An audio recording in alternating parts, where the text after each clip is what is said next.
Attention, ici, on apprend le français pas à pas, avec un objectif simple, parler comme un pro. Bonjour à tous et bienvenue sur Pro en français. Aujourd'hui, on va parler d'un sujet qui nous concerne tous, l'hiver en France. Mais attention, je ne vais pas en parler de façon scolaire ou trop sérieuse, non. On va découvrir ensemble les petites choses qui font de l'hiver une saison à part. Les expressions, les traditions, les plats et même quelques activités typiques. Parce que oui, l'hiver, ce n'est pas seulement le froid. En France, c'est aussi le temps des marchés de Noël, des plats conviviaux comme la raclette et des moments de partage en famille ou entre amis. Alors pour rendre tout ça clair et amusant, j'ai divisé cet épisode en plusieurs parties. Et pour commencer, on va parler de ce qui nous marque le plus dès que l'hiver arrive, le froid. Prêt ? C'est parti. Bon, attaquons le vif du sujet, le froid. Bien sûr, on peut dire simplement il fait froid. Mais en France, vous savez, on adore exagérer. On ne se contente jamais d'une phrase neutre. On aime toujours ajouter une petite expression imagée, parfois drôle, parfois poétique. C'est d'ailleurs une des premières choses qui surprennent les étrangers. Imaginez, il fait 0 degré, vous attendez à entendre quelqu'un dire calmement « il fait froid ». Mais non. Un Français lâche plutôt « il fait un froid de canard ». Et là vous vous demandez « mais pourquoi un canard ?» En réalité, les canards supportent très bien l'eau glacée. Mais l'expression est restée et elle est beaucoup plus vivante que de dire simplement « il fait froid ». Et c'est pas la seule. Une autre expression très courante, familière, c'est « je me pèle ». Vous pouvez aussi entendre « je me caille ». Celle-ci vient du mot « caille » comme l'œuf qui se fige. C'est une manière très visuelle d'expliquer qu'on est tellement transi qu'on n'arrive presque plus à bouger. Et puis il y a « je suis frigorifié ». Là, on a l'impression d'être enfermé dans un frigo. Pour un registre un peu plus soutenu, certains disent même « je suis transi de froid ». Celui-là fait presque poétique, comme si le froid traversait le corps et paralysait les mouvements. Mais les Français aiment aussi parler des détails physiques. On dit souvent « j'ai les mains glacées » ou « j'ai les pieds gelés », parce que ce sont les premières parties du corps qui souffrent quand la température baisse. Et quand on tremble, 2 mots parfaits existent, grelotter et claquer des dents. Ce dernier est très expressif. On imagine le bruit des dents qui s'entrechoquent. Vous voyez, ça fait clac, clac, clac. Et bien sûr, il ne faut pas oublier le vent. En France, le froid, c'est pas seulement la température, c'est surtout le vent glacial. On dit par exemple un vent a décorné les bœufs. Quelle image! On imagine un vent tellement fort qu'il ferait tomber les cornes d'un animal.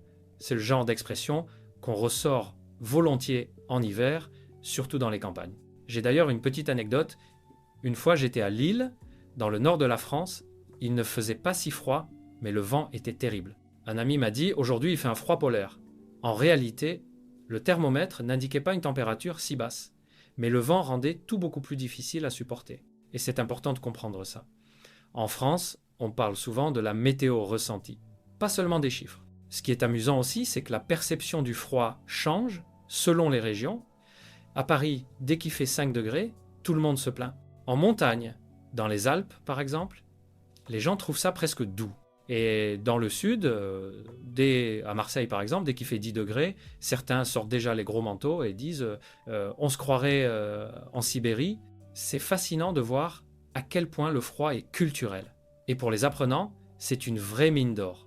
Non seulement vous apprenez du vocabulaire, mais vous comprenez aussi un peu l'humour français. Parce qu'au final, on utilise ces expressions autant pour se plaindre que pour rire.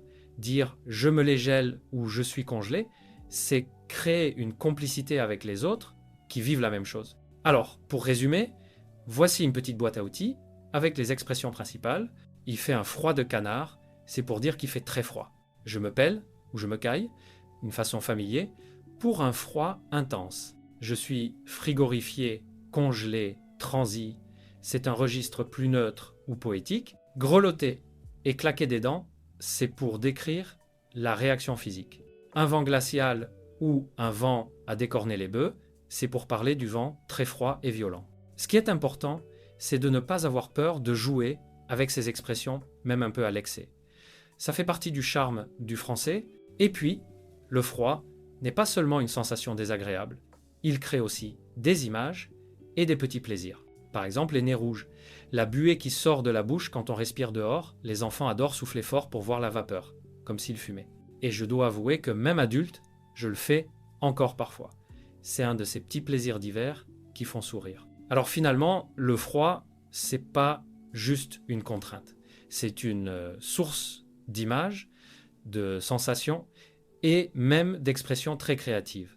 Et c'est ça qui est beau avec la langue. Elle prend ce qu'on vit tous les jours et le transforme en couleurs, en poésie ou en humour. Voilà, je pense qu'avec tout ça, vous êtes bien équipés pour parler du froid en français, mais rassurez-vous, l'hiver en France, ce n'est pas que ça. Heureusement, il y a aussi tout ce qui réchauffe le cœur et le ventre, et je parle bien sûr de la nourriture et des traditions. Après avoir parlé du froid, il est temps d'aborder ce qui en France nous réchauffe le plus en hiver, la nourriture et les traditions. Et oui, ici on a toujours un remède contre les températures glaciales, et ce remède, c'est la convivialité autour d'un bon repas. Quand je pense à l'hiver, je pense directement au marché de Noël. Ils apparaissent dès la fin novembre dans de nombreuses villes, mais c'est surtout dans l'Est, et notamment à Strasbourg, qui sont les plus célèbres. Ces marchés, c'est une vraie expérience sensorielle. On se promène entre des petits chalets en bois, décorés de guirlandes et illuminés par des lumières scintillantes. Dans l'air flotte une odeur de cannelle, de biscuits et bien sûr de chocolat chaud.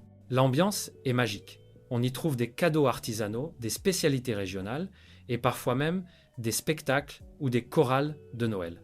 C'est le genre d'endroit qui met tout le monde dans l'esprit des fêtes. Et puis, au détour d'une allée, il y a cette gourmandise incontournable, les marrons chauds. Ces châtaignes grillées, servies dans un petit sac en papier, sont un vrai plaisir hivernal. Non seulement elles réchauffent le ventre, mais elles tiennent chaud aux mains. Simple, mais tellement typique. Et si on continue la balade, on croise aussi des stands de gaufres, de crêpes, parfois même de pain d'épices. Mais l'hiver en France, c'est pas seulement grignoter dans la rue. C'est aussi et surtout l'occasion de partager de grands repas conviviaux. Et là, impossible de ne pas mentionner la raclette. C'est presque une institution. Pour ceux qui ne connaissent pas, la raclette est un fromage que l'on fait fondre avant de le verser sur des pommes de terre, accompagné de charcuterie et parfois de quelques légumes. Le principe est simple. Chacun prépare sa petite assiette à son rythme. Résultat, c'est convivial, gourmand et ça met tout le monde de bonne humeur. Dans la même famille, il y a aussi la fondue au fromage où chacun trempe son morceau de pain dans un caquelon rempli de fromage fondu. Et puis il y a la tartiflette, un plat originaire de Savoie, pommes de terre, lardons, oignons et surtout le reblochon, ce fromage au goût unique qui donne toute son identité au plat. Ces recettes sont riches, mais elles sont parfaites pour affronter l'hiver, surtout en montagne. Après une journée de ski ou simplement une promenade dans la neige, rien de mieux qu'une raclette ou une tartiflette pour reprendre des forces. Mais attention, l'hiver en France ne rime pas uniquement avec plats lourds et fromage fondu. On a aussi des plats plus simples, mais tout aussi réconfortants. Les soupes et les potages. La soupe de légumes maison avec carottes, pommes de terre, poireaux, c'est un grand classique. Chaque famille a sa petite recette, souvent transmise de génération en génération. C'est moins spectaculaire qu'une raclette, mais c'est tout aussi lié à l'hiver. Et puis, comment parler des traditions hivernales sans mentionner la galette des rois? Elle se mange en janvier, à l'occasion de l'épiphanie. À l'intérieur de la galette se cache une petite fève, et celui qui la trouve devient le roi ou la reine de la journée. Il porte alors une couronne en papier doré. C'est une tradition que les enfants adorent, mais pas seulement. Dans beaucoup d'entreprises, on partage la galette au travail, ce qui permet un moment de convivialité au bureau. Il existe d'ailleurs deux grands types de galettes. Dans la plupart des régions, on mange la galette à la frangipane, faite de pâte feuilletée et de crème d'amande. Mais dans le sud, notamment en Provence, on déguste une galette en forme de brioche parfumée à la fleur d'oranger, décorée avec des fruits confits. Encore une fois, on voit que chaque région de France a sa spécialité, même pour une fête commune. Mais au-delà des plats eux-mêmes, ce qui rend ces moments uniques, c'est le temps passé ensemble. L'hiver est une saison où l'on sort moins, où l'on reste davantage à l'intérieur. Les repas deviennent plus longs, plus chaleureux. On discute, on rit, on prend le temps. En France, manger n'est pas seulement se nourrir, c'est un véritable moment social. Et en hiver, partager une raclette ou une galette, c'est une façon d'oublier le froid dehors. Alors si vous voulez vraiment vivre l'hiver à la française, voici les incontournables à goûter absolument. Les marrons chauds dans la rue, les crêpes ou les gaufres, la raclette, la tartiflette, une bonne soupe maison et bien sûr la galette des rois en janvier. Parce qu'au final, l'hiver en France, c'est pas seulement une histoire de température, c'est aussi une histoire de saveur et de tradition gourmande. Et justement, l'hiver, c'est pas que manger. C'est aussi une saison pleine d'activités, qu'elles soient en extérieur ou bien au chaud à l'intérieur. Et c'est exactement ce que nous allons voir maintenant. Alors, après avoir parlé de nourriture et de tradition, il est temps d'évoquer un autre aspect de l'hiver en France, les activités. Parce que non, le froid ne doit pas nous arrêter.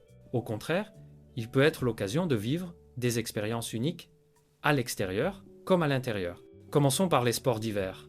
Dès que la neige tombe, beaucoup de Français prennent la direction de la montagne. Les Alpes et les Pyrénées sont particulièrement populaires. Là-bas, on peut passer une journée entière à dévaler les pistes en ski ou en snowboard, puis rentrer le soir et se réchauffer autour d'un bon repas. C'est une expérience très complète. Le sport, la nature et la convivialité. Et pas besoin d'être un professionnel pour en profiter. Les stations de ski proposent des cours pour tous les niveaux, même pour les grands débutants. C'est l'occasion parfaite d'essayer quelque chose de nouveau, que l'on soit seul, en couple ou en famille. Le ski est souvent vu comme une activité un peu élitiste, mais en réalité, il y a des options accessibles pour tout le monde. Mais l'hiver, c'est pas uniquement le ski. Pour ceux qui n'aiment pas ou qui ne veulent pas se lancer, il existe d'autres activités très amusantes. La luge, par exemple, est un grand classique. On s'installe sur une petite planche et on glisse le long d'une pente enneigée. Pas besoin d'aller en station, une simple colline suffit. Et ce qui est génial, c'est que la luge plaît autant aux enfants qu'aux adultes. Et puis, bien sûr, il y a les batailles de boules de neige. Impossible de parler de l'hiver sans évoquer ce jeu universel. C'est simple, spontané et surtout, ça déclenche toujours des éclats de rire. Même les adultes, parfois, se laissent emporter et retrouvent leur âme d'enfant. Pour ceux qui préfèrent des activités plus calmes mais tout aussi magiques, il y a les randonnées en raquettes. Marcher dans la neige avec ses grands crampons plats aux pieds permet de découvrir la nature hivernale sous un angle complètement différent. On traverse des forêts silencieuses, on observe les arbres recouverts de blanc et on profite d'une atmosphère paisible. C'est une activité qui plaît beaucoup à ceux qui cherchent le contact avec la nature. Mais évidemment, toutes ces activités en extérieur ont un point commun. Quand on rentre, on a envie de chaleur et de confort. C'est là qu'intervient une autre tendance très française en hiver, le cocooning. Ce mot, emprunté à l'anglais, est devenu très courant. Se cocooner, c'est rester chez soi, au chaud, bien installé. On s'enroule dans un plaid, on prépare une boisson chaude, un chocolat, un thé, une infusion, et on profite d'un moment de détente. Le cocooning peut prendre 1000 formes. Certains choisissent de lire un livre, d'autres préfèrent regarder un film ou une série. Beaucoup aiment aussi sortir les jeux de société pour passer une soirée conviviale en famille ou entre amis. L'idée, c'est de ralentir le rythme, de profiter de son intérieur et de se faire du bien. Même ceux qui ne sont pas passionnés par le sport ou les sorties peuvent apprécier l'hiver grâce à ces petits moments. On peut écouter de la musique douce, dessiner, écrire, cuisiner. L'hiver invite à développer sa créativité et à prendre soin de soi. C'est une saison où l'on accepte plus facilement de se reposer. Et puis, il ne faut pas oublier que dans les villes aussi, l'hiver propose beaucoup d'activités. Les marchés de Noël, dont je parlais tout à l'heure, sont souvent accompagnés de patinoires installées en plein centre-ville. Patiner au milieu des lumières et des décorations, entouré d'amis ou de sa famille, c'est un souvenir qui reste longtemps. Et même si on ne patine pas, se promener dans les rues illuminées suffit à créer une ambiance festive. Toutes ces activités, petites ou grandes, participent à la magie de l'hiver. Elles créent des souvenirs forts. Les enfants, bien sûr, adorent, mais les adultes aussi. Qui n'a pas en mémoire une bataille de boules de neige, un chocolat chaud sous un plaid ou une promenade dans une forêt enneigée? Ces instants marquent la saison et nous font sourire encore des années après. En résumé, l'hiver en France, ce n'est pas seulement le froid et les journées grises. C'est aussi une invitation à bouger, à jouer, à partager ou tout simplement à ralentir. Que l'on aime l'action ou le repos, il y a toujours une façon d'apprécier cette saison. Et ces activités sont essentielles. Elles donnent de la couleur et du sens à l'hiver. Elle transforme une période parfois difficile en un moment chaleureux et mémorable. Et justement, après avoir parlé du froid, de la nourriture et des activités, il nous reste encore un point à explorer, la vie quotidienne en hiver. Comment les Français s'organisent-ils au jour le jour? Comment vivent-ils cette saison dans leur ville et dans leur maison? C'est ce que nous allons découvrir dans la prochaine partie. Après avoir parlé du froid, de la nourriture et des activités, il est temps de voir un autre aspect essentiel, la vie quotidienne en hiver. Parce que l'hiver en France, ce n'est pas seulement des traditions ou des sorties exceptionnelles, c'est aussi la manière dont les gens vivent au jour le jour quand les températures chutent. La première chose qui change, ce sont bien sûr les vêtements. En hiver, on superpose les couches, un manteau épais, un pull, une écharpe, un bonnet et des gants.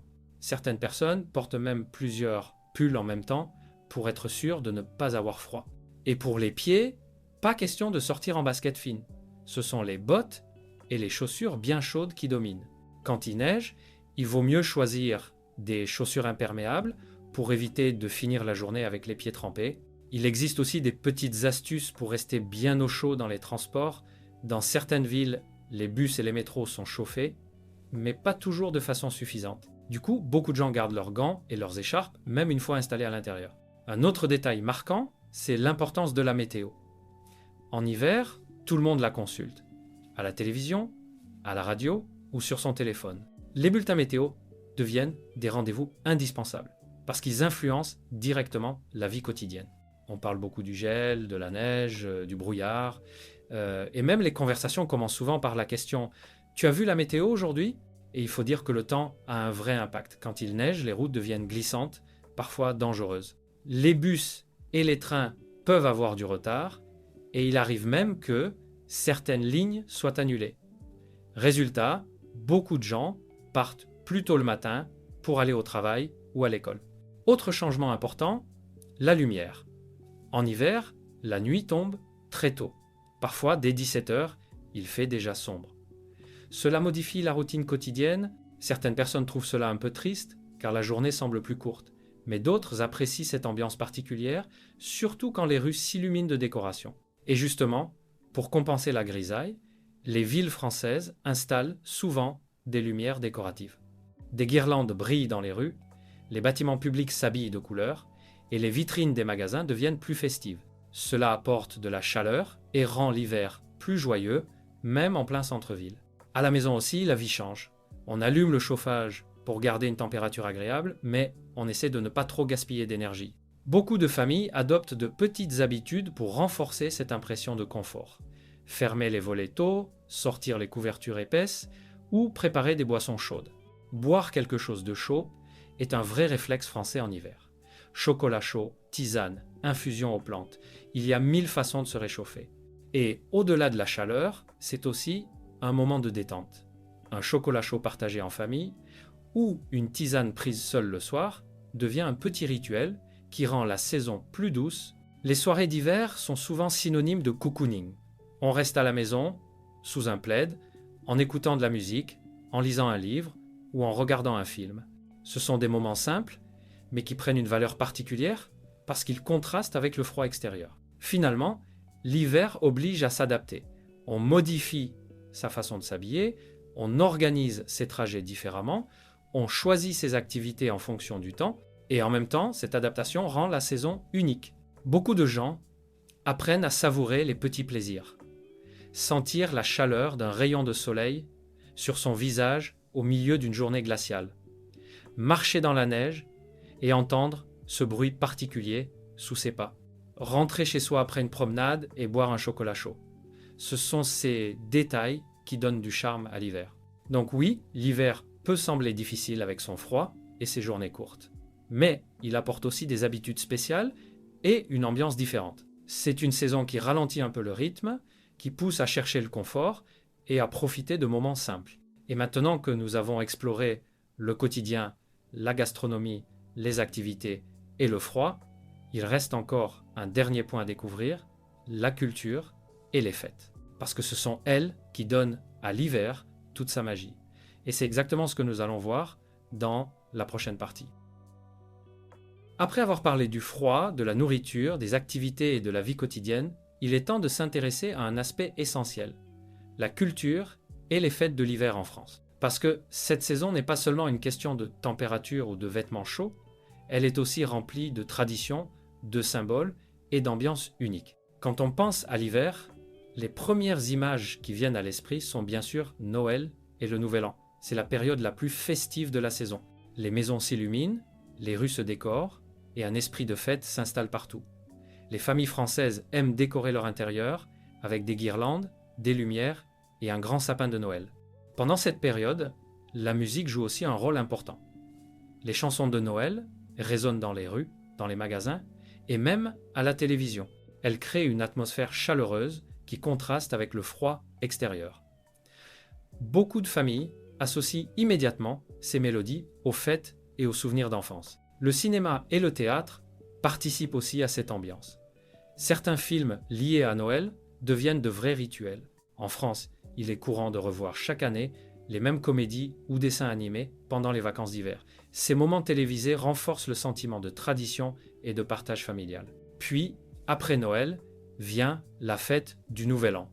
En France, c'est souvent un moment festif, passé entre amis ou en famille. On prépare un repas spécial, on rit, on danse et à minuit, on se souhaite une bonne année et bonne santé. Ce souhait de santé est presque obligatoire. Il reflète l'importance du bien-être pour l'année qui commence. Les desserts jouent aussi un rôle important, comme la bûche de Noël qui prolonge les fêtes jusqu'au 30 et 1 décembre. Et dès janvier, une autre tradition arrive, la galette des rois.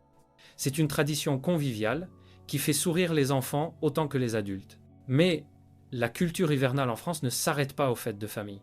L'hiver est aussi présent dans la littérature, la poésie et la musique. Beaucoup d'écrivains français décrivent la neige, le froid ou les paysages d'hiver pour créer une atmosphère particulière. La neige, par exemple, peut symboliser le calme, la solitude, mais aussi la pureté et la magie.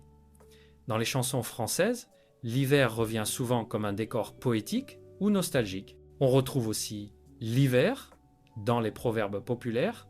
Les Français aiment observer le temps et en tirer des leçons. On dit par exemple, en janvier, il faut souvent se couvrir, ou encore, hiver rude, été fécond. Ces proverbes montrent que les saisons sont vues comme des cycles et que chaque difficulté de l'hiver prépare en réalité un renouveau au printemps. Finalement, l'hiver en France est plus qu'une simple saison froide. C'est une période de partage et de souvenirs. Les fêtes, les repas, les activités dans la neige ou à la maison créent des moments qui marquent toute une vie. On se souvient des batailles de boules de neige, des soirées autour d'un repas chaud, des décorations de Noël scintillantes ou d'un chocolat chaud bu après une promenade glaciale. C'est tout cela qui rend l'hiver spécial en France. Ce n'est pas seulement la température ou les journées courtes, c'est l'ambiance, les traditions, les histoires et les petits rituels vécus ensemble. Pour résumer, l'hiver en France est une saison complète. Elle mélange le froid, la gastronomie, les activités, la vie quotidienne et la culture. Grâce à toutes ces traditions, on peut s'immerger dans l'univers français et profiter pleinement de cette période. Et maintenant, après ce voyage, à travers le froid, les saveurs, les activités, le quotidien et la culture, il ne reste plus qu'une dernière étape, conclure ce parcours et inviter chacun à partager sa propre expérience de l'hiver en France. Et voilà, nous arrivons à la fin de cet épisode. On a vraiment fait ensemble un voyage complet à travers l'hiver en France et j'espère que vous avez apprécié cette immersion dans la saison la plus froide de l'année. Nous avons commencé par parler du froid et des expressions françaises. Pour le décrire, il fait un froid de canard, je me pèle ou encore grelotter. Des phrases qui montrent à quel point la langue française sait rendre vivante l'expérience des basses températures. Ensuite, nous avons exploré les traditions et la gastronomie. La raclette, la tartiflette, les marrons chauds vendus dans la rue, sans oublier la fameuse galette des rois, des plats qui réchauffent autant le corps que le cœur, et qui font partie intégrante de l'hiver à la française. Nous n'avons pas oublié les activités, le ski, le snowboard, la luge, le patinage, mais aussi le cocooning à la maison. Parce que l'hiver, c'est aussi prendre le temps de jouer à des jeux de société, de lire un bon livre ou de passer des moments chaleureux avec ses proches. Tout au long de cet épisode, nous avons vu que l'hiver, ce n'est pas seulement une saison froide et sombre, c'est aussi une ambiance particulière, faite de lumière, de sons, d'odeurs et de saveurs. C'est une période où l'on ralentit, où l'on partage, où l'on savoure la culture française à travers ses fêtes et ses traditions. Avec toutes ces expressions, ces anecdotes et ces conseils, vous êtes maintenant prêts à profiter pleinement de l'hiver en France et même à en parler comme de vrais Français. Alors, je vous invite à tester ces expressions, à goûter ces plats, à participer aux activités hivernales et surtout à observer la vie quotidienne en hiver. Vous verrez, même le froid peut devenir amusant quand on apprend à l'apprécier. Et maintenant, j'aimerais vous donner la parole. Comment vivez-vous l'hiver ? Quels sont vos plats préférés, vos activités incontournables ou vos petites traditions personnelles ? Partagez vos expériences, vos histoires et vos impressions. J'adore découvrir vos messages et vos anecdotes. Un grand merci à vous d'avoir écouté cet épisode. J'espère qu'il vous a plu et qu'il vous aidera à mieux comprendre et être même à aimer l'hiver en France. On se retrouve dans le prochain épisode de Pro en français où nous continuerons à explorer la culture française, une expression à la fois. À très bientôt et salut à tous.